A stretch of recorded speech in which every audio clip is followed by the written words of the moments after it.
Hi, Skeptics. Welcome, good evening. Thank you for fighting the traffic all the way from wherever you came. I'm Michael Shermer, the director of the Skeptics Society and the publisher of Skeptic magazine. And we're happy to have a full house for one of our more stimulating speakers and subjects. Creationism and evolution is always one of our more popular ones. The Skeptics Society, in case of those of you who are here for the first time, how many are here for the first time? Okay, and those of you that have heard this before, please put up with this. How many of you have never been here? Let me see your hand. Yes. So those are the people that need to subscribe right away. This is our magazine. For those of you who haven't seen it, it's a quarterly publication found in about 5,000 bookstores, and we investigate all kinds of claims of pseudoscience, proto-science, the paranormals, scientific controversies, things like IQ and race. In this particular issue, we were trying to figure out artistically how to say race and IQ, and we came up with, well, race and IQ. Sometimes it's just best to just say it. The person who does these beautiful covers, by the way, is standing right here, Pat Lindsay, our art director. Thank you, Pat.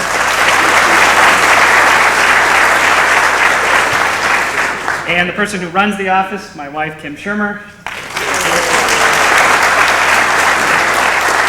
She fields all complaints, so. And thank you to Diane for helping us at the book table. And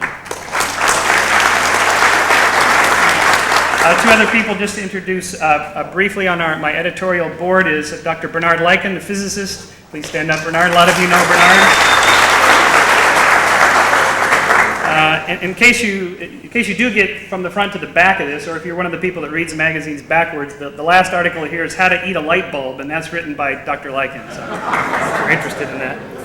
And our other editor who did the interview with Charles Murray, and in this issue with Sternberg is Frank Mealy. Please stand up, Frank. Our IQ man. Okay, we are primarily supported by subscriptions and your attendance here, which I appreciate. So we always make some sort of a special offer. Tonight's offer is it's $25 to join the Skeptics Society, subscribe to Skeptic Magazine. You get your first issue is the bell curve one if you like, and a free copy of any other back issue you'd like. So that's my sales pitch. I'm not much of a salesman, but anyway, that's our kind of our special for tonight. We do have a few other items. You notice we have tapes and books. We do have a lot of things on evolution. I will point out a few videos. Dr. Jared Diamond's lecture on human evolution and language, a history of evolution and creationism, and Donald Prothero's Evolution, the Fossils Say Yes, contrary to what the creationists say. In any case, I always like to share, those of you who have been here before, news items and things that come across my desk at the Skeptic offices, and it's an amusing job to read the mail that comes, at least the stuff that's not too hostile. In any case, one of our members, Brent Bassinger, is Brent here, by the way? He's a local person, Brent. Well, anyway, thank you in absentia. This appeared in the Inland Valley Daily Bulletin newspaper, and it's an ad for spoon bending. Anyway, I'm sorry it was last weekend, so you missed it, but it says a psychokinesis workshop will be presented Sunday from 2 to 5 p.m. at the Claremont Church of Religious Science. Now, there's a oxymoron for you there. Church of Religious Science by Marlene Oakes of the La Vida Institute. The workshop will culminate with the participants bending spoons, forks, and metal rods using the power of their minds. Suggested donation, $20. Now, you got in here for, what, $5 and $8? So we're not going to show you how to bend spoons tonight, but you can learn how to eat a light bulb. At any rate, I like the last thing here. It says participants should bring at least 4 spoons and 4 forks. You have to bring your own metal.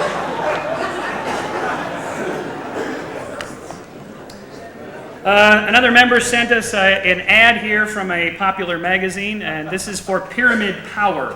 You can't see that. It's a AM/FM radio. I don't know if you call it a stereo on a pyramid, but in any case, and it has a little New Age light on top. At any rate, it starts off with a description, a testimonial. Before I drifted off to sleep last night, I punched the button on my power pyramid programmed for pyramid visions. I was instantly launched 4,000 years into the past, surrounded by 3D sounds of night along the Nile. Wait a minute. Dr. Lycan, what is a 3D sound? Maybe you could give us the physics of that. 2D sound, 3D sound, at any rate. And this goes on, you program it and you go back in time or wherever. And more than just a tomb for the pharaohs, the Great Pyramids, after which this radio is based, some historians believe, and this is news to me as a historian, may actually be time machines. Ancient devices with mystical powers that can project and store thought energy, a vast library of consciousness waiting to be opened. Who built pyramids and why did they build them? Well, no one really knows. Oh, really? That's also news to me. I thought it was the Egyptians. Anyway. But those who have spent the night at the Great Pyramid report strange phenomenon, out-of-body experiences, and amazing psychic visions. So now with a power pyramid on your desk or by your bedside, especially there, you can launch into 8 different aural universes in 4 mind-empowering environments. How much would you pay for this, ladies and gentlemen? What do you think this is worth? And there's no Ginshu knives thrown in. They have a special 30-day guarantee, and the guy promoting this is, he thinks it's so good, he thinks you should buy 2. So he's going to knock $100 off the first one, which you can apply to the second one for only $179.95. For the first one. The second one's $279.95. So there you go. Anybody wants to see this afterwards. These are some of the amusing things we have to debunk. A lot of skeptics like to say we don't debunk things, but let's face it, there's a lot of bunk to be debunked. We also get a lot of things in the internet. Now that we're on email, we have a World Wide Web page and so forth. So these things are always amusing that come across our desk. I think there's a lot of people out there with a lot of time on their hands to write this kind of stuff, but I'm happy to be the recipient of it. This one is just things to keep in mind, it's entitled. And so anyway, this guy says there's 3 kinds of people, those who can count and those who can't.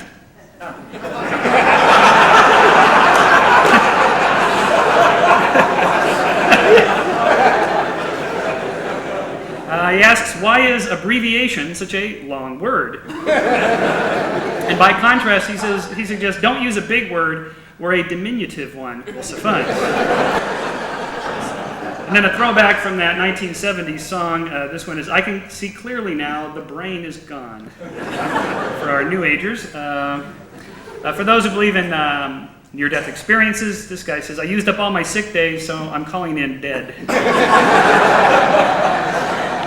And finally, for you authors out there, a conclusion is simply the place where you got tired of thinking. And you put the period down.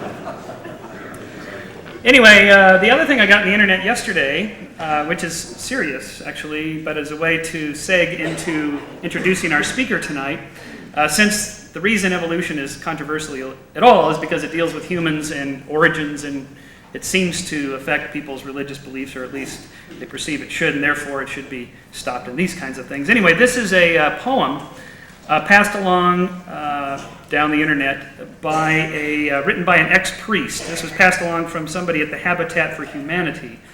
And anyway, the poem is written by an ex-priest, and it's called My Easy God is Gone. Okay, so I'm just reading segments of this. I have lost my easy God, the one whose name I knew since childhood. I knew his temper, his sullen outrage, his ritual forgiveness. I knew the strength of his arm, the sound of his insistent voice. His beard bristling, his lips full and red with moisture at the mustache. His eyes clear and piercing, too blue to understand all. His face too unwrinkled to feel my child's pain. He was a good God, or so he told me, a long-suffering and manageable one. I knelt at his feet and kissed them. I felt the smooth countenance of his forgiveness. I never told him how he frightened me, how he followed me as a child when I played with friends or begged for candy on Halloween. He was a predictable one. He was unchanging, omnipotent, all-seeing. I was volatile and helpless. He taught me to thank him for the concern which gave me no chance to breathe, for the love which demanded only love in return and obedience. He made pain sensible and patience possible and the future foreseeable. He, the mysterious, took all mystery away and corroded my imagination, controlled the stars that would not let them speak, for themselves. Now he haunts me seldom. Some fierce umbilical is broken. I live with my own fragile hopes and sudden rising despair. Now I do not weep for my sins. I have learned to love them, and to know that they are the wounds that make love real. His face eludes me. His voice with all its pity does not ring in my ear. His maxims memorized in boyhood do not make fruitless and pointless my experience. I walk alone, but not so terrified as when he held my hand. I do not splash the blood of his son, nor hear the crunch of nails or thorns piercing protesting flesh. I am a boy again. I whose boyhood was turned to manhood in a brutal myth. Now wine is only wine, with drops that do not taste of blood. Now my easy God is gone. He knew too much to be real. He talked too much to listen. He knew my words before I spoke. But I knew his answers as well, computerized and turned to dogma. His stamp was on my soul, his law locked cross-like on my heart. His imperatives tattooed on my breast, his aloofness canonized in ritual. Now the world is mine with all its pain and warmth, with its every color and sound. The setting sun is my priest, and the ocean is its altar. A dog barks and I weep to be alive. A cat studies me, and my joy is boundless. I lie in the grass and, boy-like, search the sky. The clouds do not turn to angels. The winds do not whisper of heaven or hell. Perhaps I have no God. What does it matter? I have beauty and joy transcending loneliness. I have the beginning of love, as beautiful as it is feeble, as free as it is human. I have the mountains that whisper secrets held before men could speak. I have the ocean that belches life on the beach and caresses it in the sand. I have a friend who smiles when he sees me, who weeps when he hears my pain. I have a future full of surprises, a present full of wonder. I stand in the heavens and on earth. I feel the breeze in my hair. I can drink to the North Star and shout on a bar stool. I can feel the teeth of a hangover, the joy of laziness, the flush of my own rudeness, the surge of my own ineptitude. And I can know my own gentleness as well, my wonder, my nobility. I sense the call of creation. I feel it swelling in my hands. I can lust and love, eat and drink, sleep and rise. But my easy God is gone, and in his stead the mystery and loneliness and love.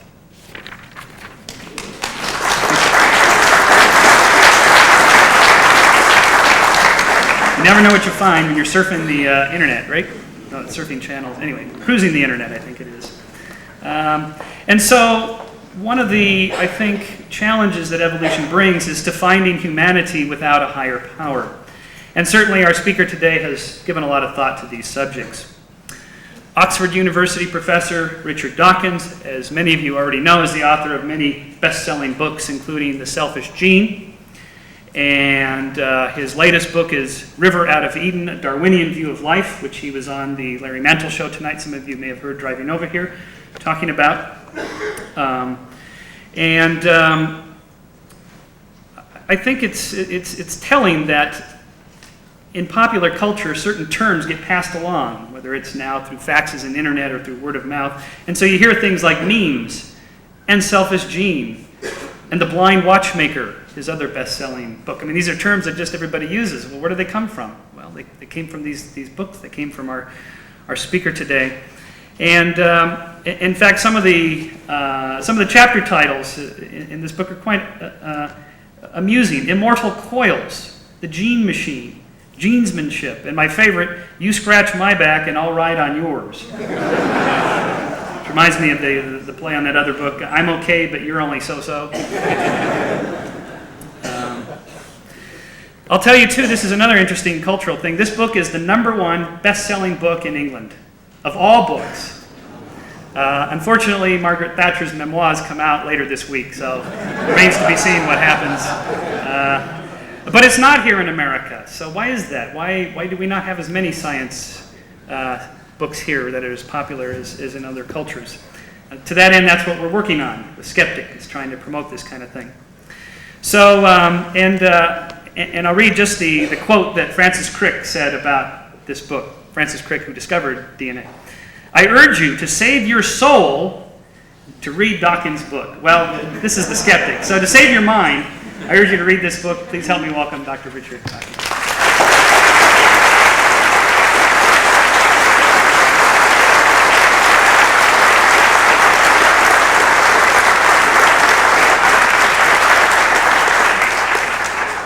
Thank you very much. I think the title that I gave tonight was How to Deal with Creationists. And I suppose this is obviously preaching to the converted, and my fear is that everybody here is far more experienced at dealing with creationists than I am, so I hope I'm not carrying coals to Newcastle. I'm also often asked why I care so much. I mean, why bother with creationists? And that's a pretty good question. One reason for getting irritated, as I confess to being, is I've spent most of my professional life learning about, reading about, and teaching evolution. And I sometimes feel that the arguments that we get from creationists are a bit parallel to, if you could imagine yourself a classical scholar who has spent all his life teaching Latin or Greek literature, and you constantly find yourself having to break off, wasting time answering people who, for their own bizarre reasons, believe that the Romans never existed, the Latin language was a recent invention to keep schoolmasters employed. So when I'm accused of arrogance, as I fear I sometimes am, that's one of the replies that I give. Then again, you might say it's not worth bothering with creationists because at least in some parts of the world, they are a pathetic, beleaguered minority. But they aren't here. I quote from a little-known magazine called The Skeptical Inquirer, which did a study on the beliefs of American college students and showed that 62% believe that Adam and Eve were created by God, 65% believe in Noah's flood, 41% of American college students believe that dinosaurs and humans were contemporary. 24% believe that creation occurs in 6 24-hour days. That was students. Even more worrying, perhaps, similar figures are true for editors of newspapers. Right. 1/3 of editors polled agree that the Earth is approximately 6,000 to 20,000 years old. 41%, only 41% disagree with the proposition that Adam and Eve are actual people. Every word in the Bible is true, only 57% disagreed. Dinosaurs and humans lived contemporaneously, slightly more than 37% either agreed or stated that they had no opinion. Then you'll know that there's good evidence that American textbook publishers have been intimidated into censoring evolution from biology textbooks. I was going to say that's like censoring Shakespeare from the history of English literature, but it's much worse than that, because if you didn't have Shakespeare, you'd still have a literature, but if evolution had never happened, we certainly shouldn't have biology, we shouldn't have life, none of us be here. There are nice liberal people who, probably quite rightly, feel that everybody should believe whatever they like, and I'm sure that's right. As Michael Ruse says, you may think incredibly daft things as part of your religion, but that is your business. My feeling is that it slightly ceases to be your business when it comes to your children and imposing your beliefs on them. In Britain, we have a reasonably large Muslim population, and a good many of them specifically remove their children from biology classes when evolution is being taught.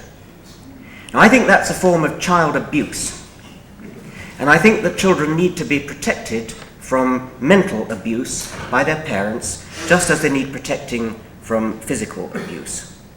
I don't mean that parents should not be allowed to influence their children, of course not. But I do think that children should be allowed to make up their own minds, and that means that they should be given both sides of any picture. I'll show you a slide. Can I have the first slide, please? Right, this is back to front. I don't suppose that matters. This is a rather charming charming photograph of 3 4-year-old children. And the point of the photograph is that this was a nativity play in an English school, primary school, and these 4-year-olds were described as, from the left, actually it's from the right, and this mirror image picture, a Sikh, a Muslim, and a Christian. Now, the newspaper, the London Independent, that published it because they thought it was a very heartwarming story that these 3 children of different religions were all sinking their differences and taking part in a nativity play. I didn't find it heartwarming at all. I found it chilling, and the reason is the presumption that a 4-year-old child can be described as a Sikh or a Muslim or a Christian. A child of 4 is quite simply too young to know what his or her convictions are.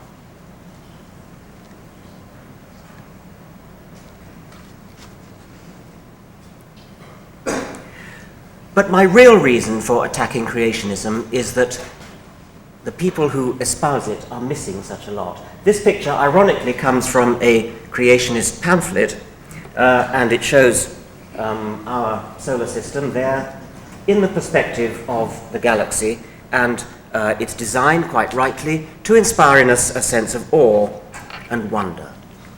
And it does. And it's that sense of awe and wonder which is traduced by creationism. Creationism shrinks the world of life, the universe, biology, to a petty, minor, local, unimportant piece of folklore, when the truth is so magnificently grand. And that finally is the case against creationism, that it deprives people of a true vision of the wonder of life.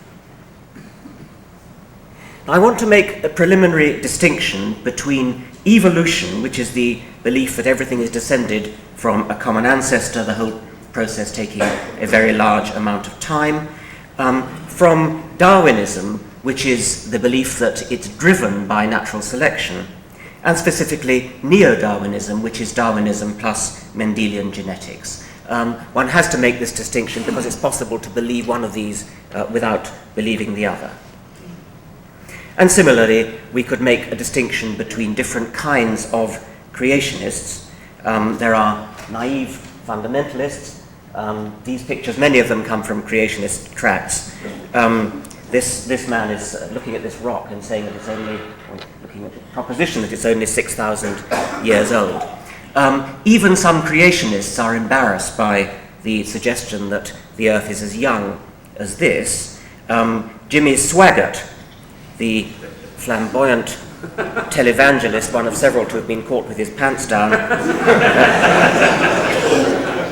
he called himself an old Earth creationist because he concedes that the evolutionist would beat your head in if you try to think that this Earth is only 6,000 years old. He's talking essentially like an adversarial lawyer, as many of them do.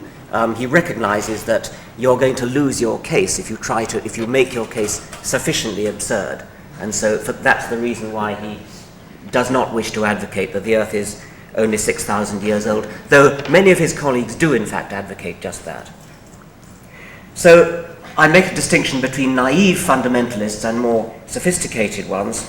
There are those who believe that evolution has happened, but that it's guided by a divine hand.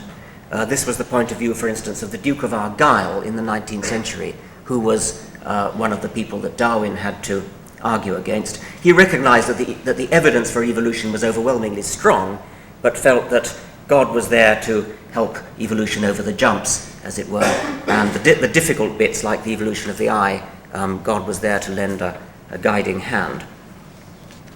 And then there are others who feel that the whole of evolution took place more or less as Darwin said it, but God was needed to start it off, and then having started it off, he sat back and watched what happened.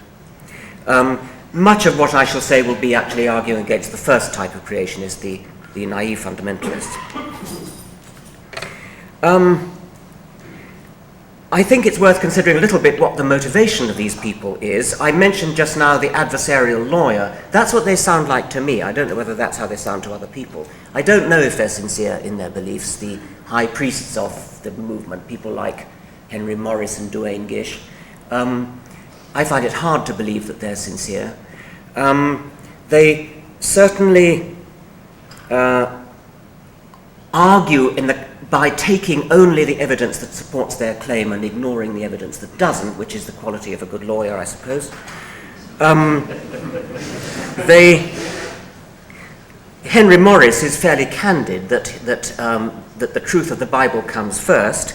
He says, "It is precisely because biblical revelation is absolutely authoritative and perspicuous that the scientific facts rightly interpreted will give the same testimony as that of Scripture. There is not the slightest possibility that the facts of science can contradict the Bible." Well, as I say, they sound to me like lawyers arguing a case that they already know they've got to advocate. Just some other scenes from creationist tracts. There's a certain hidden agenda. It's very nice to be able to believe in the religious background to this. This is a picture of people emerging from graves at the Day of Judgment. They even get younger when they come back from the dead.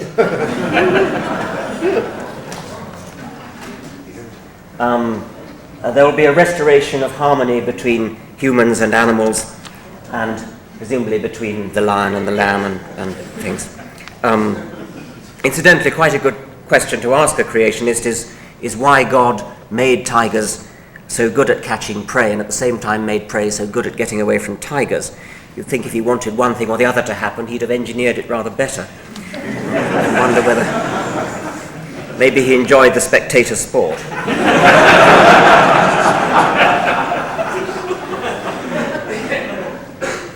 Okay, this is the big lie.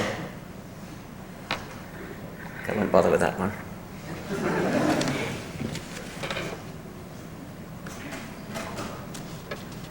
Okay, now to come to some of the arguments. This slide is about the fact that there's no such thing as a giraffant or an eliraph. There's no intermediate. There's no giraffe with an elephant's head or an elephant with a giraffe's head. There are no cat dogs or pig frogs or anything.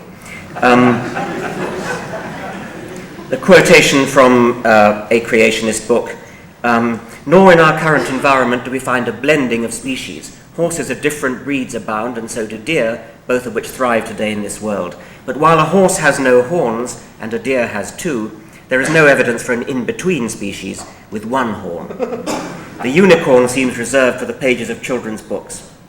But if different species can develop from a common ancestor, then so could all the in-betweens of these species, resulting in a continuous blending of type from, say, a horse to a deer." And that's a quite remarkable argument when you think about it, but it is one that I very, very often meet when arguing with creationists.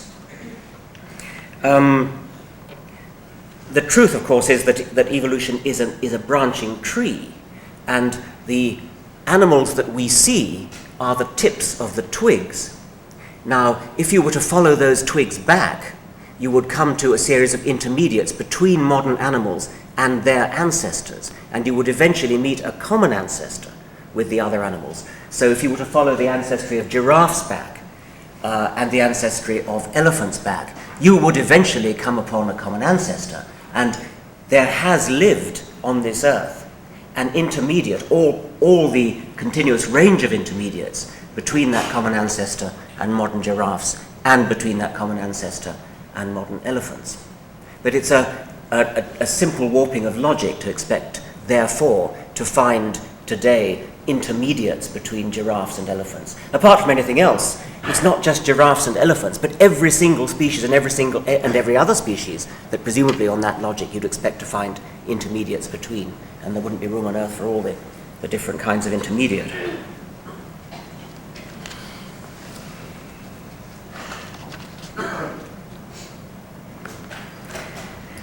The next statement, since the living world does not provide any link between man and beast, evolutionists hoped that fossils would. In the case of fossils, there certainly is at least a theoretical expectation that we might hope to find intermediates. And creationists make big play of their belief that the fossil record is their greatest ally, and they point to what they see as the lack of missing links. The most famous example of this is in our own ancestry, of course, but they also point to numerous other so-called missing links in evolution. And there is a widespread belief that the fossil record does in fact not show intermediates, such as an evolutionist would expect. This is not true. The fossil record shows an enormous number of intermediates. Certainly there are gaps, and that's only to be expected. We are, after all, very lucky to have fossils at all. It's extremely rare for a dead animal to become fossilized. I should deem it an honor to be fossilized myself, but I don't expect that it's very likely, and the vast majority of animals that die are not fossilized. In a way, that's a mercy. If you really did have a continuous series of intermediates, if every animal lay down on the grave of its mother and died and was fossilized on top of its mother, the sheer size of strata that would be needed in order to accommodate all the fossils would of course be vastly greater than the thickness of the Earth's crust. The fossil record is bound to be somewhat fragmentary, and that's fine.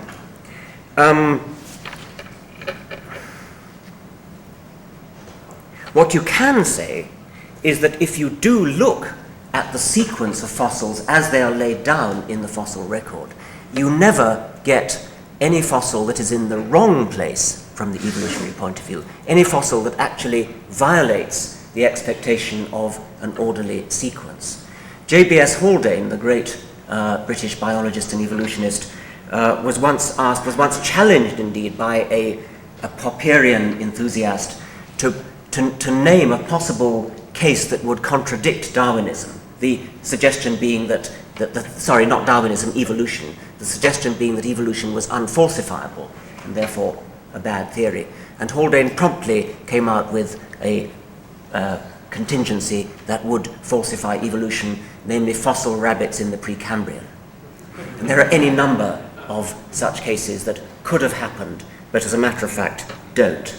The order in which you find fossils is the order that you would expect on the evolution theory. There is a general tendency towards progression. There are certain kinds of animals that don't appear before a certain date and do appear after it.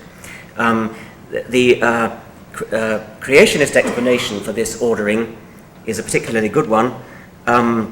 It all is put down to Noah's flood, you understand. As the waters gradually rose up the hillsides, the animals that were cleverest were the ones who managed to scramble up the hillsides a bit further than the others, and so the remaining fossils are all neatly arrayed in stratified layers because of this. The no missing link argument is an interesting one from a terminological point of view. Take, for example, human evolution, where we've got actually nowadays, thanks to relatively recent work, a relatively good, quite a good fossil record, not as good as in some groups, but quite a good one. Australopithecus, which has been described as a human body with an ape's head, doesn't qualify as human because it's really an ape. And Homo habilis, handyman, perhaps only half the size of the average modern human brains, is ruled out from the other side. The fact remains, I'm quoting now, the fact remains that handyman is a human, not a missing link. And one's left wondering what a fossil has to do, what more could a fossil do in order to qualify as a missing link? Because this argument comes from pure terminology. No matter how continuous a set of fossils may be, the conventions of zoological nomenclature insist that every fossil is going to be put either in one species or another. Zoological nomenclature does not allow for the exact intermediate. Paleontologists will argue and sometimes almost come to blows over whether such and such a fossil is Homo erectus or Homo sapiens, or is Homo erectus or Homo habilis. But because of the conventions of terminology, they have got to be in one or the other. So it really is an artifact of terminology that is very often being seized upon by people who want there to be no intermediates. And in practice, there are continuous intermediates. And the same kind of trick is pulled with Archaeopteryx, the ancestral bird. Either it's got to be a bird or it's got to be a reptile, therefore it's, that particular link is missing. Now, you'll probably be aware that there is controversy among paleontologists over the so-called theory of punctuated equilibrium. And punctuated equilibrium is an interesting interpretation of the fossil record, which suggests that fossils spend a very large amount, or animals I should say, spend a large amount of their time not evolving in so-called stasis. They spend a large part of their time staying exactly as they have been for a long time, and then they evolve in a rather rapid burst at a so-called speciation event. This is meat and drink to creationists. They absolutely love it, because it suggests to them that there are gaps in the fossil record which therefore could only be bridged by a creator. I should begin by quoting Stephen Gould, who is one of the two authors of Punctuated Equilibrium. Since we propose punctuated equilibria to explain trends, it is infuriating to be quoted again and again by creationists, whether through design or stupidity, I do not know, as admitting that the fossil record includes no transitional forms. Transitional forms are generally lacking at the species level, but they are abundant between larger groups. Now thank you. I want to say a little bit more about punctuated equilibrium, because it is very important to understand that evolution has got to be gradualistic insofar as it explains complicated adaptation. And no paleontologist would dispute this. Insofar as we're trying to explain the evolution of difficult, complicated organs like eyes, all evolutionists would agree that it has to be gradualistic, that each step in the evolution of the eye has to be a small increment over the previous step. If the fossil record shows discontinuities, and in certain cases it seems that it does, then these apparent discontinuities are merely concealing a rapid period of gradualism, too rapid to have been caught by the fossil record. There is a different interpretation of these gaps, which is that they are not rapid gradualism at all, but genuine saltation. And by genuine saltation, I mean that a child is so different from its parents that it would be classified as at least a different species from its parents. That may occasionally happen, though I doubt it, in animals. It probably happens in plants. But that kind of spontaneous saltation will not do to account for major evolutionary adaptations. So this is where the great misunderstanding, I think maybe a deliberate misunderstanding by creationists come, because they seize upon these apparent gaps in the fossil record, which are either very small or are concealed rapid gradualism, and interpret them as though they were the sudden evolution of something as complicated as an eye from nothing. And that, of course, is the dishonest trick which Stephen Gould himself has criticized. It is actually quite plausible that evolution could happen too rapidly for the fossil record to have caught it. This can be shown from theoretical calculations. One that was done quite a long time ago by the famous evolutionary botanist Ledyard Stebbins. It is quite a nice instructive example. He was considering the hypothetical evolution of an elephant-sized animal from a mouse-sized ancestor. And he wanted to calculate how long it might take to evolve from a mouse-sized ancestor to an elephant-sized descendant. Well, you have to put some numbers into this, and you have to put a strength of selection pressure into it. Selection pressure would be the extent to which a slightly larger mouse than average does better than an average mouse. How much of an advantage is it to be ever so slightly bigger? Well, the selection pressure that he chose to feed into his calculation was one deliberately so small that it could not have been detected by field workers studying the mice actually in the field, who went out with traps and trapped mice generation by generation and measured them and tried to discern a trend. So he set his selection pressure so small that the advantage to the mice could not have been detected in field research, just small enough so that it couldn't. He then fed that number into his calculation to work out how long it would have taken a typical size population with standard parameters to evolve to elephant size with a steady, relentless selection pressure, and concluded that it would take about 12,000 generations. Well, 12,000 generations, how long is that? It depends on the generation time. If you assume a rather large generation time of 5 years, a generous generation time, that's only 60,000 years, which is on the whole too short to measure on the fossil timescale. So here's a theoretical calculation making it plausible that a really major change, like the change from mouse-sized animal to elephant-sized animal, could have taken place too fast for the fossil record to have detected it. So in a sense you can say, well, we're really very lucky to have any intermediates at all, although we do have them.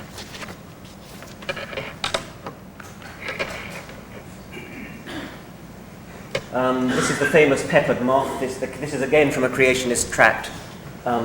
Change in coloration of the peppered moth is not evolution, but merely variety within a basic kind. So this is a very standard argument you'll find. They accept that natural selection works within a species, and that the dark variety of peppered moth may be saved on a black tree trunk, and the lighter variety is saved on a lighter tree trunk. But they're all still peppered moths, aren't they? They're all still members of the same species. This, I suppose, fundamentally is again a misconception, a failure to imagine the power of time. Of course, this is exactly what does go on in natural selection. Natural selection always is changing frequencies of varieties within one species. And it's only when you see that trend writ large over a very long time that you start to get macroevolutionary change changing into other species. The same argument is often made about artificial selection. These are all varieties of cabbage impressively derived from one wild species in a very short time by human selection. Same with dogs.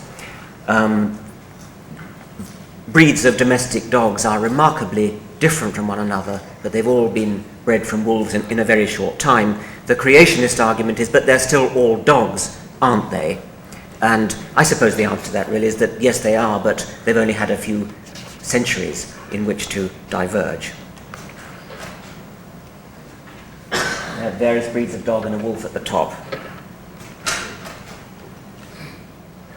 Darwin's finches, again from the creationist tract. The finches Darwin observed in the Galapagos always remained finches. So what he observed was variety, not evolution. This is a bit of a bloomer because, of course, they are quite distinct species. I think that the writer must not have understood that. Another argument of creationists is the only a theory argument. And this is playing silly games with philosophy. Depending upon your philosophical point of view, you may well be committed to the view that everything in science that we ordinarily call a fact is, strictly speaking, only a theory. And if you take that philosophical point of view, it is only a theory that the Earth is round. It's only a theory that the Earth goes round the sun. It's just a theory that is overwhelmingly supported by the facts. And the same is true of Darwinian selection.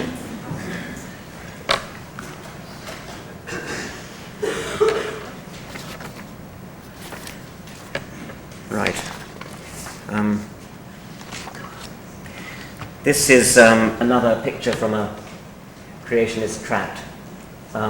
It's just a misuse of probability theory. I shan't bother to do it. It's saying, what are the odds that the book of Genesis could have got the order of things coming out right? The order being a beginning, primitive earth in darkness, light, an expanse or atmosphere, dry land, land plants, sun, moon, and stars. I don't know how that fits in. Sea monsters and flying creatures, wild and tame beasts, and then man. And then they do a statistical calculation of the odds of getting those in what they see as the right order, if you were blind. There are more serious misuses of statistics which have been advanced by scientists. The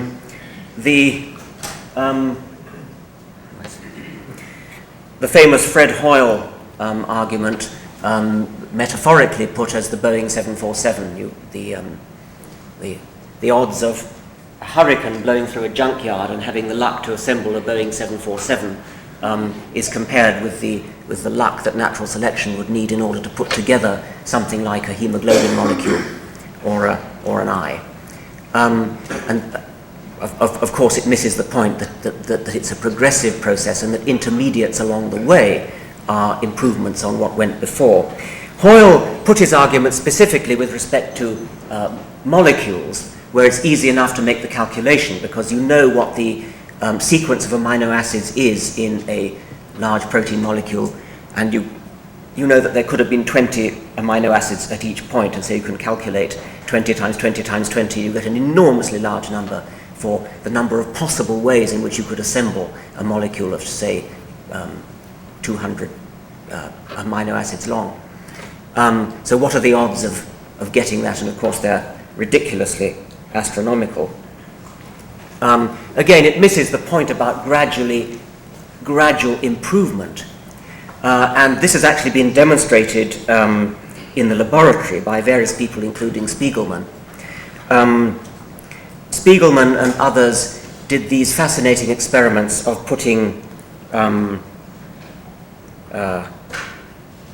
into a series of tests. I don't know if I've drawn this on the blackboard.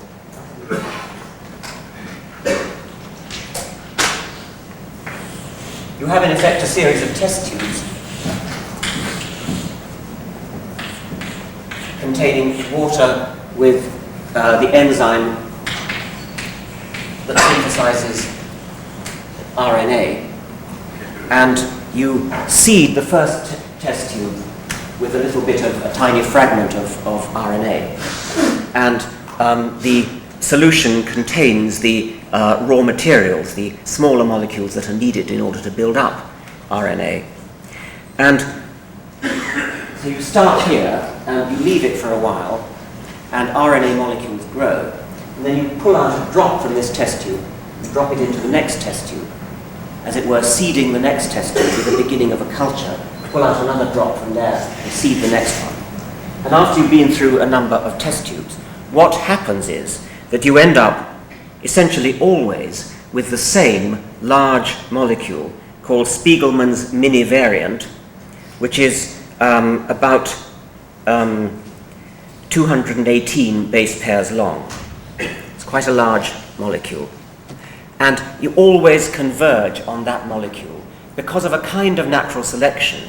In the test tube, this is the shape of RNA molecule which is good at making copies of itself. Spiegelman's mini variant has evolved over and over again from all sorts of starting points. And it's very striking testimony to the power of gradual cumulative selection. It is a very convincing answer to the Fred Hoyle type of argument. Later experiments, including some by Leslie Orgel at the Salk Institute at San Diego, have laced the solution with various hostile chemicals like ethidium bromide and bred out a different variety of molecule which happens to be good at surviving in these different chemical conditions. But the main point is that Spiegelman's mini variant convergently is evolved many times over, when on the Fred Hoyle Boeing 747 argument, the odds against that happening should be greater than all the atoms in the universe. One of my favorite arguments of creationists is one that I've dealt with so many times in print that I may not do it now. It's the all the bits have to be there at once, otherwise it won't work argument. It's related to this one. All the bits of an eye have to be there. You have to have a lens, and you have to have a retina, and you have to have an iris diaphragm, and the retina has to be just the right distance away from the lens, and the refractive index of the lens has to be right, and so on and so on and so on. And the argument goes, every detail of the eye has to be there at once, otherwise the eye doesn't work at all.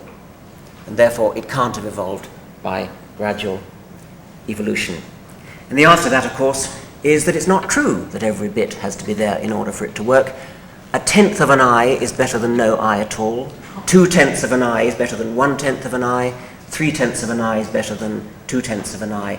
Each stage in the evolution, the hypothetical evolution of the eye, would have made a very significant improvement to the survival prospects of the animal that possessed it. The animal with 1/10 of an eye might have been able to tell whether it was night or day. It might have been able to tell from what direction a shadow was approaching, which might portend a predator. Once you get up to 90% of an eye, which is about what I've got, since no, I've got a bit more than that. I need glasses for reading, so maybe 99% of an eye. I can do almost everything I need without additional aid, but I can't actually read. And I'm sure there are people in this room who would exemplify a whole spectrum of deficiencies in vision. It just isn't true that you need the whole lot to be there in order for it to work. And the same is true of wings, the same is true of, I'm going to say, everything that has ever appeared in any living creature. A fraction of it is better than no organ at all. 99% of it is better than 98%, and so on.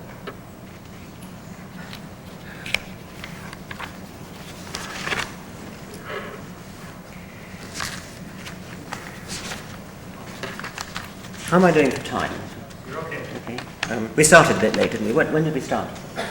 Just take your time.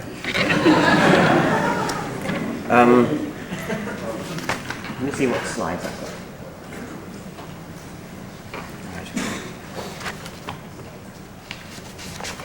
I think I'll leave out the thermodynamic argument.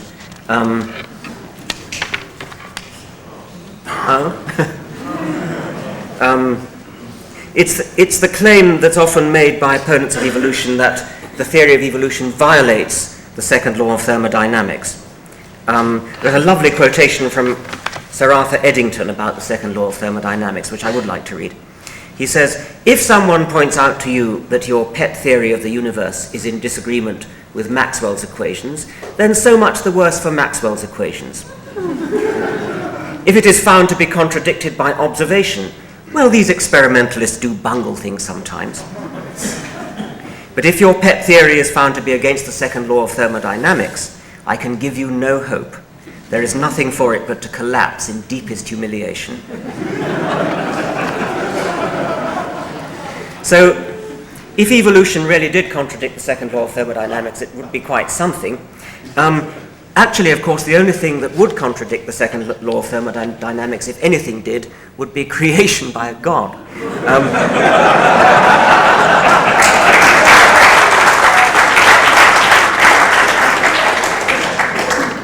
I think I'll leave that there.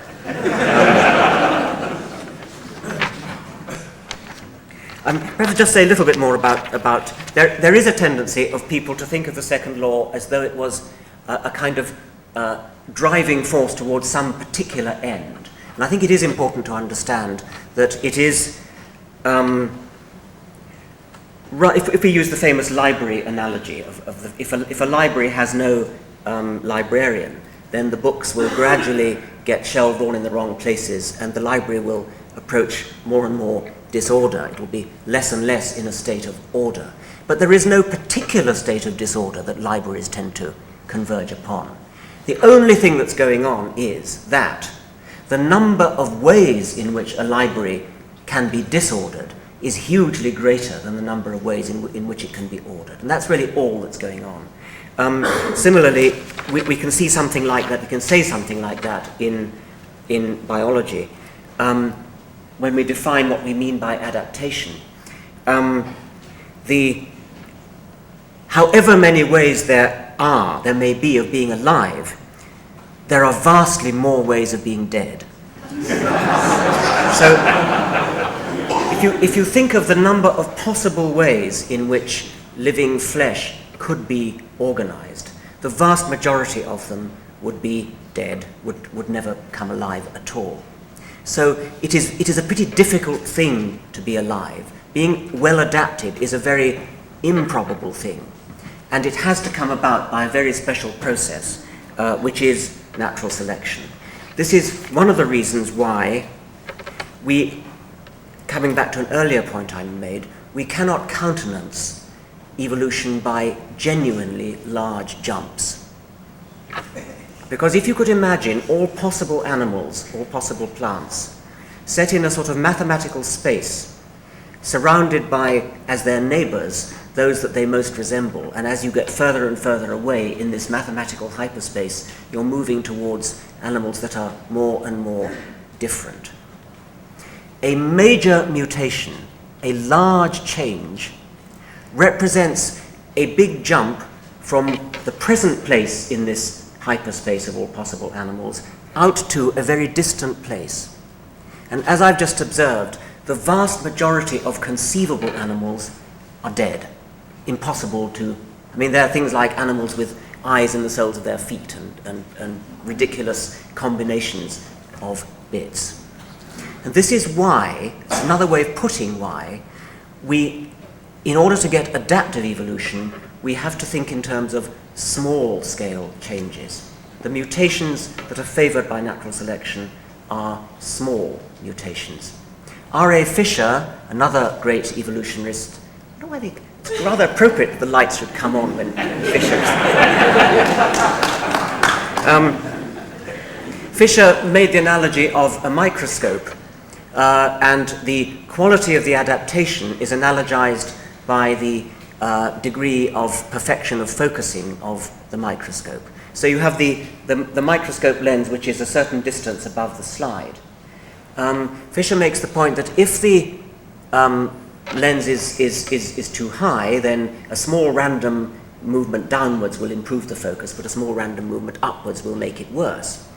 But a very large movement, if you hit the microscope with a sledgehammer, no, that's too large, but just move it through say, a whole inch rather than through a fraction of a millimeter, then if the microscope lens is already too high, it will shoot through the point of focus to the other side, so it will become worse. If it goes the other way, then it will obviously get worse. So Fisher was making the point by means of this analogy that large mutations are nearly always going to be bad.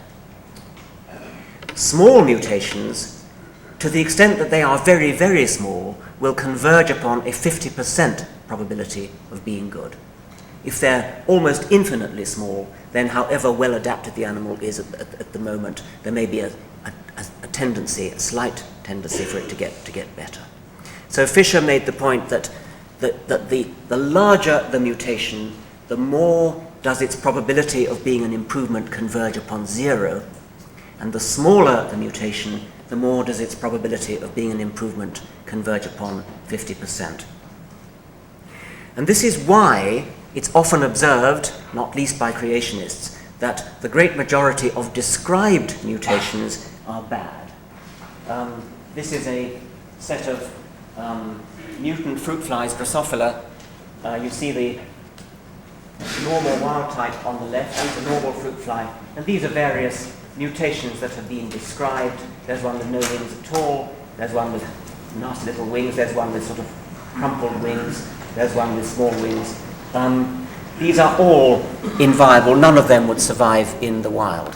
And when mutations were first described, it was noticed that they were nearly all bad, and creationists latched onto this and thought, well, if all mutations are bad, how can natural selection work? And the answer to that, of course, is that the mutations that geneticists work on are the ones that they find it easy to see, easy to notice, and easy to count. Those are the big ones. And by Fisher's argument, those are all going to be bad.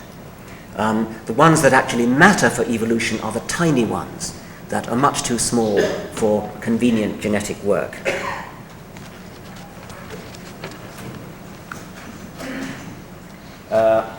here are some creationist pictures illustrating this. Poking a stick into one's radio set will seldom make it work better. And yes, if a builder turned out thousands of bad pieces of work for every good one, would you hire him? I think that's a very nice picture of the self-satisfied builder walking away from his handiworks. Similarly, if a surgeon made thousands of wrong moves for every right one, would you let him operate on you?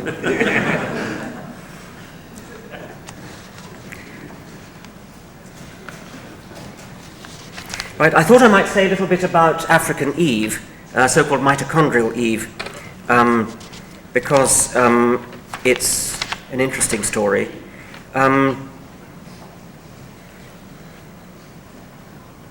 Mitochondrial DNA is the DNA that's in the mitochondria, which are these tiny little bodies. Originally they were bacteria, and they were incorporated into our cells, into eukaryotic cells a very long time ago, perhaps 2,000 million years ago. And they've become completely symbiotic, and they are vitally necessary for our survival. They are responsible for all the metabolic chemistry that keeps us alive. The great thing about them from a genetic point of view is that they contain their own DNA, which has presumably been propagated in mitochondria ever since they were bacteria, and they are only handed down in the female line. Sperms are too small to contain a significant number of mitochondria, and so each one of us, whether we are male or female, we get our load of mitochondria, we get our culture of mitochondria from our mother, and therefore from our maternal grandmother, and therefore from our maternal great-grandmother, and so on. This is very convenient for certain kinds of reconstructing of history. Because if you were to try to use genetics to look at the relationships of peoples in the world using ordinary genetics, you rapidly come up against the fact that sex has contaminated the issue. There's such a lot of interbreeding going on that it's very difficult to know. We all probably have ancestors from all around the world, or many of us do. And so it's very hard to trace the history of human types using nuclear genes. Mitochondrial DNA has this wonderful virtue that it trickles down through the river of DNA in one little tiny trickle, the mother, the maternal grandmother, the maternal great-grandmother, and so on. And so each one of us can trace our mitochondrial DNA backwards through a simple series of female ancestors. And by comparing the similarity of mitochondrial DNA in different individuals, you can calculate how far back they shared a common ancestor in relative units to begin with, and then by using fossil evidence, you can, or other kinds of evidence, you can even put a date on it. So using mitochondrial DNA, it's possible to take samples from peoples, from women, or indeed from men, from all around the world, and work out how recently each pair had a common ancestor in the female-female-female line. And you then have to say, well, how far back do we go until we hit a common ancestor that we all share, that all our mitochondrial DNA goes back to. And that is Mitochondrial Eve, and the suggestion is some evidence that she lived in Africa, and that she lived somewhere around a bit under 250,000 years ago in Africa. And according to that theory, we are all descended from one woman who lived in Africa at that time, and there's been various migrations out of Africa since that time. Now, the evidence for that is controversial. There are alternative points of view. Some people subscribe to a similar point of view but don't necessarily trace it back to Africa. Others subscribe to a quite different point of view and think that a much earlier migration out of Africa by Homo erectus, much earlier, gave rise to some modern races. If we just stick with the mitochondrial Eve, African Eve theory, there are certain misconceptions which creationists have not been slow to grasp. And one is, of course, that African Eve was a very lonely woman. She was the only woman on Earth. If she was our common ancestor, she had no companions apart from her husband, so the Genesis story is vindicated. I think it is important to understand why that's nonsense. You could do it in the following way. You could reflect that even if nobody had ever done any mitochondrial DNA work whatever, you could deduce from simple logic from your armchair that there has to be somewhere in history a focal common ancestor, an ancestor from whom we are all descended. In fact, there are lots of them. It's easy enough to prove that. I can prove it in various ways. One way would be to say, if you go back sufficiently far in evolution, say to the time when our fishy ancestors were crawling out of the sea onto the land, if we could go back in a time machine and watch all the population of fish crawling out of the sea onto the land, it would be possible to look at each fish and say, is that my ancestor or is it not? Either it is or it isn't. I mean, it's got to be true. And if it's my ancestor, then it's got to be yours. Because for that not to be true, if my ancestor's that fish and your ancestor's that fish, then my series of ancestors from the fish onwards have got to somehow be uncontaminated by crossbreeding with your ancestors all that time. And that, of course, is unreasonable. So if you go back sufficiently far, it's easy to prove that we all have a single individual common ancestor from whom we are descended. The only question is, how far back do you have to go before that becomes true? And that's where the mitochondrial evidence comes in. But because we are all descended from mitochondrial Eve, that doesn't mean that we're not descended from lots of her friends. It's just that she is the one to whom we can all trace our ancestry in the female line. Now, another misconception is that mitochondrial Eve is our most recent common ancestor, the most recent ancestor that all of us share. That, again, is almost certainly not true, although I've actually heard that misconception advanced by one of the people who actually did the research on mitochondrial Eve. To prove, again, by armchair logic, that mitochondrial Eve is not our most recent common ancestor, consider the following. We define a focal ancestor as any individual from whom every human alive today is descended. That focal ancestor could be male or female, and we could be descended from them by any of a great variety of alternative routes. I could be descended by my maternal grandmother, then her father, and then her mother, and then father, father, mother, etc. There are an immense number of alternative routes by which any individual could be descended from a particular focal ancestor, routes that go partly through female line and partly through male line as they crisscross their way through the river of DNA, the river out of Eden. Now, of all possible ways of being descended from an ancestor, being descended in the female line is only one of those possible ways. It's a very special way. It's no more special in a sense than any of the other possible ways, but it just is one out of millions of alternative routes by which you could be descended from a particular ancestor. And it is statistically overwhelmingly unlikely that that particular kind of way of being descended happens to focus in upon the most recent one. So I conclude that African Eve is not our most recent common ancestor. She is a common ancestor.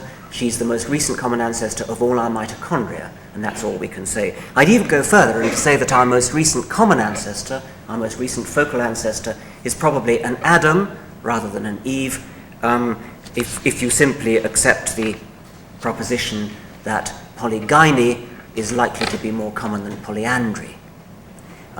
If you think that at various times in our species history there have been harems, then the master or mistress of a harem is more likely, whichever sex is more likely to have a harem, is the one who is most likely to be a focal ancestor.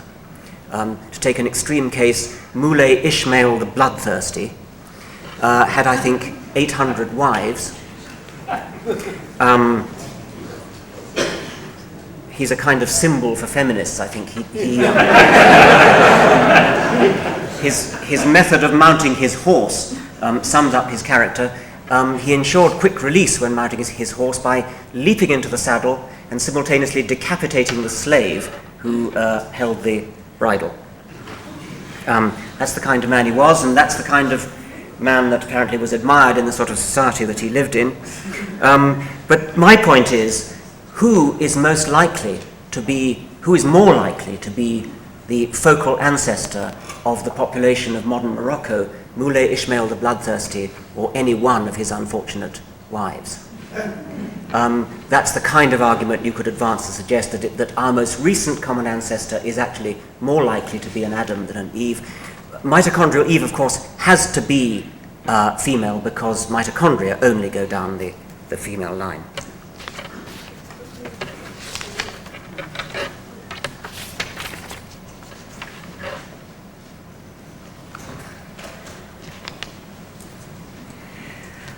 I'll come to that in a moment. I encourage you to be on your guard for the tricks of these people. They are said to be very formidable debaters. I don't think they're as formidable actually as they're sometimes made out to be, but they do have some unpleasant tricks.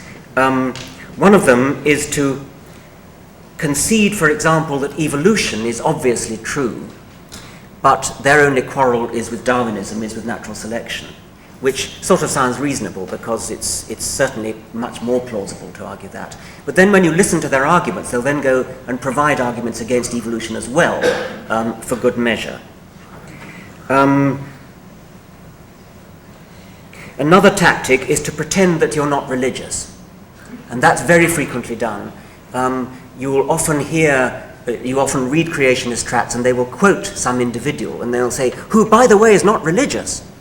And that, of course, immediately carries weight, because you feel that this person who is not religious doesn't have the motive to put forward the pseudo-scientific arguments that they do put forward. And I am very skeptical about the claim of such people not to be religious, but I can see why it's an excellent debating point to pretend that you're not religious. Another beautiful one I met, actually this is just a plain bit of sharp practice in any kind of debate, but it happened to be a creationist called David Berlinski. Although he pretended not to be a creationist, he pretended to be a purely objective scientist arguing against evolution. He was having a debate with John Maynard Smith, who's a great English evolutionist. And Maynard Smith had him on toast. Maynard Smith was ridiculing him very effectively and was getting a great deal of laughter out of the audience at the expense of Berlinski. Berlinski then did a very clever thing. He got up and he said, no, let him have his say, he's doing his best. In other words, turning the argument round and pretending that the audience were laughing at Maynard Smith, when in fact they were laughing with Maynard Smith.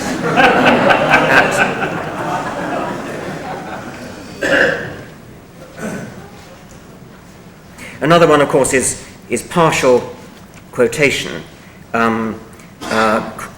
Creationists love the quotation from Darwin where he said, to suppose that the eye, with all its inimitable contrivances for adjusting the focus to different distances, for admitting different amounts of light, and for the correction of spherical and chromatic aberration, could have been formed by natural selection, seems, I freely confess, absurd in the highest degree. That's where the quotation ends in the creationist literature. Darwin, however, goes on. When it was first said that the sun stood still and the world turned round, the common sense of mankind declared the doctrine false. But the old saying of vox populi, vox Dei, as every philosopher knows, cannot be trusted in science. Reason tells me that if numerous gradations from a simple and imperfect I to one complex and perfect can be shown to exist, each grade being useful to its possessor, as is certainly the case, if further the I ever varies and the variations be inherited, as is likewise certainly the case, and if such variations should be useful to any animal under changing conditions of life, then the difficulty of believing that a perfect and complex I could be formed by natural selection, though insuperable by our imagination, should not be considered as subversive of the theory. Finally, I want to come back to my point about wonder and my resentment at theists hijacking the sense of wonder. This slide, sorry about that, shows birds of paradise, which are the product of Darwin's other theory of sexual selection, genes for making male birds attractive to females find themselves in the next generation for obvious reasons, and hence you get, by a very complicated piece of argument actually, pictures like that, just going through these wonderful phenomena of nature. These are deep-sea fish. That's a diagram of the fine structure of a single cell to show the complexity that's going on within every single one of our cells. A piece of mimicry, the leafy sea dragon, a reef fish, a seahorse that looks like seaweed. That's a flatfish showing the power of mimicry.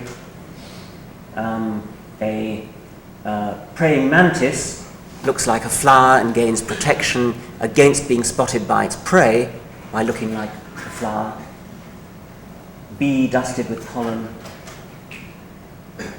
A small selection of the diversity of insect life. Another illustration of mimicry. Each of these dead leaves is a butterfly. That's a pot made by a mason bee, a bee that builds pots by gathering stones and cementing them together to make a pot in which it lays its egg and feeds its larva. By the way, there are a whole lot more pots inside that apparent rock. It's covered over with mud so that it precisely mimics the colour and shape of the rock next door. The photographer just happened to surprise the bee before she'd managed to cover up the last pot that she'd made. Thorn bugs, these are bugs that have on their back a very precise mimic of a rose thorn.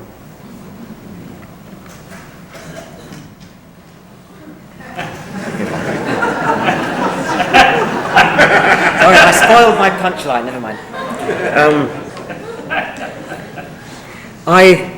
I'll show it to you. The banana, the atheist's nightmare. Note that the banana, 1, is shaped for human hand.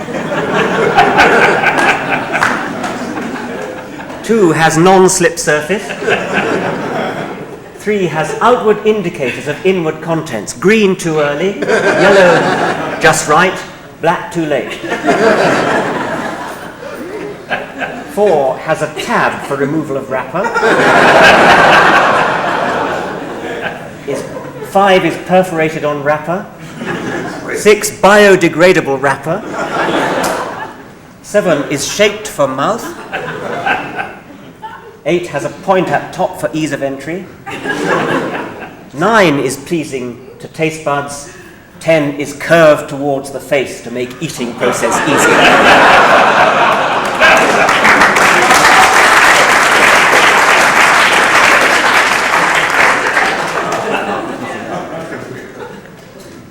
Got to learn that this has a time lag.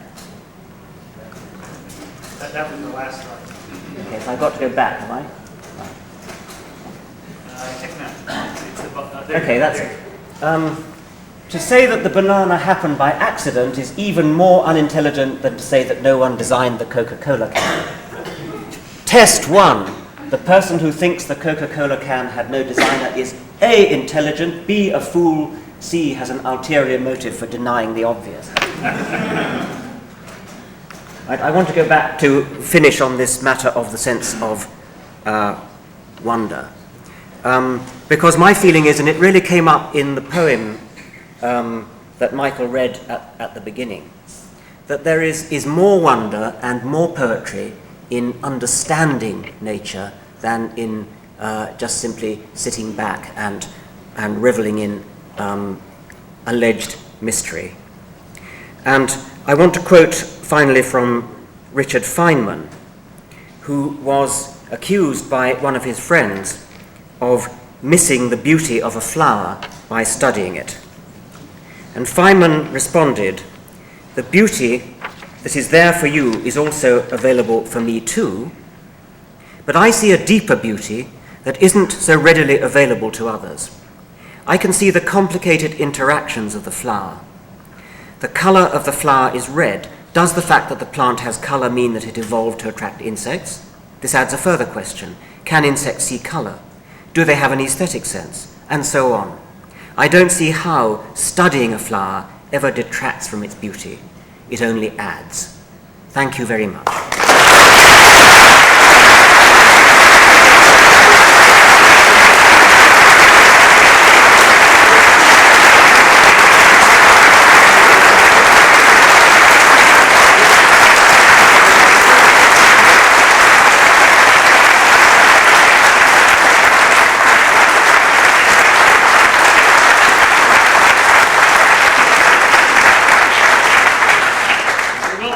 Questions. We can't keep him all night, because I'm sure you would, because he has to get to Santa Barbara tomorrow. But please just state your question loud, and the ground rules are no speeches, just questions. Yes, sir. Could you say something about the evolution of male-female sex as opposed to the single? Try repeating the question for those. Yes. Could I say something about the evolution of male-female sex? Do you mean as opposed to asexual reproduction, or right? That's not funny. Sorry. That wasn't meant to be funny, because it could have been as opposed to isogamous sex, where you have sex but the partners are identical to each other. The evolution of sex is, I suppose, one of the two great mysteries of evolutionary theory. It was said by George Williams to be an almost intolerable affront to the theory of evolution, that we don't actually understand why we have sex. And John Maynard Smith, who's written the other great book on the subject, said that one has the feeling that something essential is being missed. Sex is a mystery, partly because from the selfish gene point of view, the most efficient way to propagate one's genes would seem to be to give all of them to every child rather than only half of them. And that means that, in theory at least, sex has a twofold disadvantage compared to asexual reproduction. Asexual reproduction is exactly twice as efficient. That's the problem. It's mitigated by the fact that if the male does anything to help, which they rather seldom do in nature, then a couple can actually rear more offspring than a single female on her own. In the extreme case, a couple can rear twice as many children as a single female, and then the cost of sex, the twofold cost of sex, disappears altogether. But usually males don't do so much as females. They're too busy beating each other up or trying to be vain and attract females, and therefore there is if not a twofold cost of sex, a very considerable cost of sex, which requires evolutionists to think of a theory to counteract. Whatever the benefits of sex are, they've got to be so great that they can counteract the twofold cost of sex. There are some theories, none of them have emerged as wholly satisfactory. The front runner at the moment is the theory of my colleague W.D. Hamilton, that sex has something to do with parasites and the exceedingly complicated arms races that are run in evolutionary time between parasites and hosts, which mean that because the parasites are evolving and the hosts are evolving, neither side can ever settle upon an ideal optimum. Both sides are shooting at a moving target. And by a series of reasoning which I haven't time to go into, that can, with computer simulations, be a sufficiently strong advantage in creating variety in offspring, which is of course what sex does, to counteract the twofold cost of sex. So it is an unsolved mystery, but it's one that people are actively working on.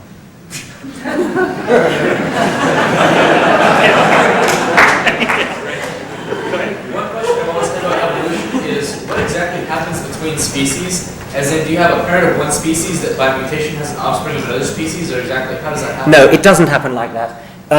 It happens by you have a population of interbreeding animals, which means that the genes are flowing in evolutionary time everywhere. Given enough time, any gene in any part of this pool can move to any other part because there's constant cross-breeding. Now, if a subset of the population gets separated off, perhaps by a bit of sea, perhaps these are different islands, and a small founder population migrates across to a different island, then there is no longer gene flow from one island to the other. And that means that these two subpopulations can begin to move apart in evolution. That's to say their genes are no longer being mixed, and particularly if there are different selection pressures, if say the climate on this island is slightly different from the climate on this island. Or even if they're identical, but just by chance, by random chance, you get a gradual shift in the statistical frequencies of genes in the two different geographical places. And when that's gone on for long enough, the average type in this island becomes sufficiently different from the average type in that island that if they ever did meet, they could no longer interbreed, and then by definition, they are a new species. So, speciation, which is the technical term for the evolution of one species into two, probably always, certainly often, happens through, I wouldn't say always, very frequently, happens by initially geographical separation, which could be caused by an earthquake or a flood, or which could be caused by a rare migration event to an isolated part of the world. Yes, sir. Don't stand up for reasons. Have you considered the evolutionary reasons for why evolution is so unpopular and why people want to be religious and want to have these beliefs? I have, but I'd like to hear your answer. No, not really. I mean, I can only, when you say evolutionary reason, you're inviting me to think as an evolutionist of what it is that has shaped the human brain to be limited in certain respects. And I mean, I could easily say, for instance, that one of the things that you need in order to appreciate evolution is to be able to grasp immense time spans. And natural selection has equipped us to work in a world where time moves much more quickly. So we're equipped to understand events that happen on a timescale of seconds, minutes, days, years, or even centuries, and we can sort of roughly appreciate change that happens over centuries. But we simply don't even begin to be equipped to appreciate 1 million years, let alone 100 million years. So that's the kind of thing I could think of, but I haven't given it very much thought. Yes, sir. I have a copy of the Blind Watchmaker, your 1-hour program that was produced after your book was written. Do you have anything else coming up in the near future? Well, I've written some, do you mean in the way of computer programs? Programs. Yes. I've written a colour version of the Blind Watchmaker program, which just has a lot more genes, and the genes control colour. No, I'm talking about the television production. Oh, the television, I'm sorry, I thought you meant computer program. No. I'm surprised you've seen that because this television program, I did 2 Horizon programs. Horizon is the BBC program from which many Nova programs are adaptations.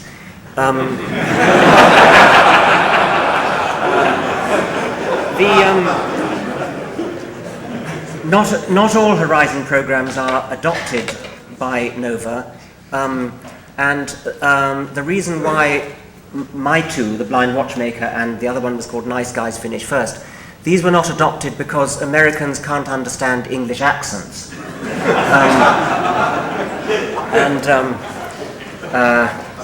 So I'm afraid that those were not shown, and I haven't done any more since then, except I did the Royal Institution Christmas Lectures for Children, which are broadcast on the BBC as 5 lectures, 5 one-hour lectures. Those, I think, are available on videotape in this country from an organization called Princeton Films for the Humanities, something like that.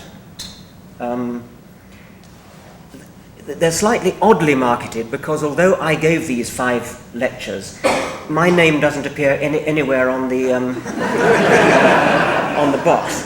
So I think you have to ask for them under the title of the lectures, which was Growing Up in the Universe. So if you write to Princeton Films for the Humanities and ask for the series of 5 tapes called Growing Up in the Universe, you'll get my 5 lectures. Why wasn't your name on there? A very good question. How about the back here? How do creationists explain the existence of plants after the flood? Oh, I didn't hear the... How do creationists explain plants after the flood? I don't know. I'm not an authority on that. Somebody else may know. Yeah. That's you, sir. Yes, I'm kind of curious. It's my understanding with evolution that there's a lot of discontinuous kind of jumps, not maybe totally discontinuous, but like the Cambrian explosion, for example, where you get like a critical mass and there's very rapid changes. And so I wonder how that compares. We talk about evolution being gradual, and yet it seems that there are some very big jumps, aren't there, in evolution? Yes, well, the Cambrian explosion is the great flowering of most of the modern recognized phyla, which took place in the Cambrian era between 500 and 600 million years ago. And before that time, there are fossils, but they're nothing like so rich, and many of the great phyla that we know are first seen as fossils in the Cambrian era. Well, for some reason, they just didn't fossilize. There have to have been predecessors of those animals in the Precambrian. It's, of course, much more difficult to fossilize if you don't have a hard skeleton. And so most of the fossils that we have are animals that have hard skeletons. And there may have been some reason why hard skeletons became very common in the Cambrian. Part of the answer may be the sheer rapidity with which evolution can happen under some conditions, and I've given theoretical calculations on that, and there are others that I could give. It may be that all the great phyla evolved in a very, very short time, but only short by geological standards. I mean, 10 million years, 20 million years is a short time by geological standards, but of course it's a very long time by our standards. So there's no very satisfactory. So like evolution, pressure can build, and then you can have like an explosion or something. That's what I said with evolution. Well, it can be gradual, it can just build. Yes, I mean, explosion is the kind of thing, it's a reasonable metaphor when you have a sudden flowering of variety. The kind of reason you might get that would be if the conditions on the Earth changed rather rapidly to enable a whole new flowering of ways of life to happen. Or there could be more internal reasons why you get an explosion due to evolution itself. But I think you should only think of it as an explosion given that we're talking about the paleontological timescale, which is a very long timescale. It wouldn't look like an explosion on the sort of timescale that we're used to dealing with. I don't want to be sexist. Are there any Eves? I just want to make sure I don't miss that. Yes. Yeah. What do you think of the propriety of applying our modern molecular biology knowledge, biotechnology, or genetic engineering to changing human genes to drive further human evolution?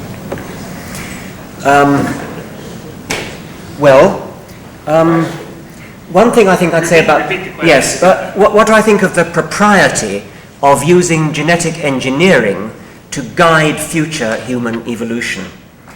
I don't think that in principle it's any worse than doing selective breeding, which oddly enough is not a thing that has commonly been done with humans, although it's been done with cabbages and dogs and cows and all other domestic animals and plants. So, and in principle, of course, it could be done with humans. If you wanted to breed, if you wanted to be sure of winning the high jump in the Olympic Games of the year 2050, and maybe a bit longer than that, you could probably do it by a bit of judicious mating of high jumpers of opposite sex. And similar things, of course, have been done with maize and wheat and cows and horses and dogs. Artificial selection is just another way of guiding evolution, still relying upon random genetic mutation and then using selection to steer evolution in desired directions. Genetic engineering is just going one better, and that's guiding not just the selection stage, but guiding the mutation stage as well. It doesn't seem to me to be, in principle, any more wicked than artificial selection. I've always been a bit curious why, in the whole of human history, so little, if any, artificial selection of humans seems to have been done, given that it's been such a widespread practice with domestic animals and plants. But really, questions of propriety are not my long suit. Yes, sir, in the green. Yes. In your most recent book, you discuss the evolution of the eye. And if I'm not mistaken, since the book's come out, there's been new information about the eye. I wonder if that would make you change at all. Right. And also another very short question, how do different numbers of chromosomes arise in new species? The question of the eye that you're referring to, in River Out of Eden, I quote a calculation by a Swede called Dan Nielsen, who did an actual computer model to work out how long it might have taken the eye to evolve from essentially nothing. And it was rather like the Stebbins calculation I gave. He concluded that you could get to a good camera eye, like a fish eye, in something like 500,000 years, which again is less than the time it takes. But you wouldn't pick that up on the fossil record. I also made the point that there are lots and lots and lots of different kinds of eye, and that the eye appears to have evolved at least 40 times in the animal kingdom, and maybe as many as 60 times in the animal kingdom, to about 9 different designs. Now, since that book came out, there is new evidence from the school of a Swiss biologist called Gehring.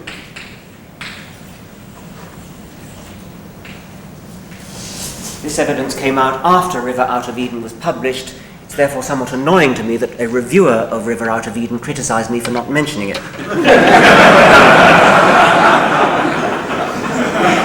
What Gehring and his colleagues found was truly fascinating.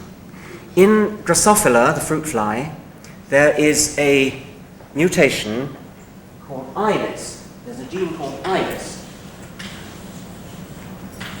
So called because it makes eyes appear.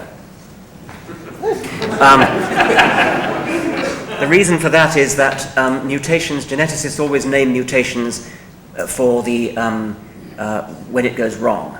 And so what one is saying is that the normal wild type at the locus where iris is necessary to make eyes. Now, what Gehring and his colleagues have found is that if they can make the I'm not going to call it eyeless because it's so misleading. I'm just going to call it eye maker. I'll call it eye maker. If you can induce the eye maker gene in a part of the fly which doesn't have eyes, like its elbow or its antennae, then amazingly an eye develops in that spot. So you can actually cause an eye to develop in the fly's kneecap, if they have kneecaps, or on its wing, by inducing the turning on of this eye maker gene. But the story doesn't end there, because mammals have a homolog gene. A homolog gene means a gene that has very much the same sequence of base pairs and is probably therefore descended from a common ancestor gene. And if you take this gene from mice and expose Drosophila to it, put it into a developing Drosophila, a Drosophila larva, you can induce the Drosophila to develop eyes. So we have a mouse gene which induces eyes to develop in strange places like antennae and wings in fruit flies. Drosophila eyes or mouse flies? Drosophila eyes or mouse eyes? The big question, the answer is Drosophila eyes. So it's a mouse gene which is causing Drosophila to develop not mouse eyes. That really would be worrying. But Drosophila eyes. Now, all the coded instructions for making Drosophila eyes are there in the Drosophila. What this eye maker gene, whether it comes from a mouse or from Drosophila, is doing is acting as some kind of a trigger and triggering the whole sequence of embryology that makes an eye. Now, the reason why this might be worrying to me, having done all this propaganda about the eye having evolved 40 times independently, is of course that the common ancestor of flies and mice, according to my account, certainly, flies and mice certainly develop their eyes independently. I mean, there are 40 different independent evolutions of the eye. So what are we now talking about? Where did this gene come from? Did the common ancestor of flies and mice have the eye maker gene? Well, I think it is an interesting question. It may have been true that the common ancestor of flies and Drosophila had an eye of some sort, which was perhaps turned on by the ancestor of the Goering gene, of the eye maker gene. But I think we could still be fairly safe in saying that the eye of the common ancestor was certainly very different, because the compound eye of a Drosophila, it's compound eyes we're talking about, by the way, is so very, very different from the simple camera eye of a mouse, that the principle of the compound eye has certainly evolved independently from the principle of the camera eye, even if the animal which was their common ancestor, and they certainly had a common ancestor, even if the animal that was their common ancestor had an eye of some kind, some sort of little eye spot, perhaps, which perhaps didn't form an image at all, but just had a little bit of pigment which responded to light. And then from that you get the independent evolution of 40 times or 60 times all these different kinds of eye. But what is intriguing from the Goering work is that at least a gene that was involved in the development of eyes way back in the Precambrian, when the common ancestor existed, was in some sense induced by the same gene as we have today. We're going to take one more question. Let me make 3 quick items. One, if you're new here, we do these lectures every month. If you want to just get on our mailing list, you don't have to join tonight. You could get on the mailing list, just fill out the card or give us a business card. 2, there's a few more copies of River Out of Eden, which Richard has kindly agreed to autograph if you'd like. And 3, this month's issue of Wired magazine has a morphed human head, morphed into the future of what human evolution might look like, and it's Richard's head.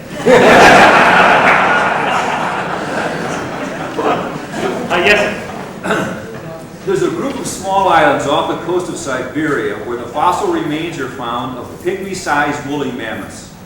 And every time I've heard about these, nobody ever gives an estimate of how long it took for the degradation of reverse evolution to bring a giant-sized woolly mammoth down to a pygmy-sized woolly mammoth. My question is, have you ever heard of any such time guesstimates?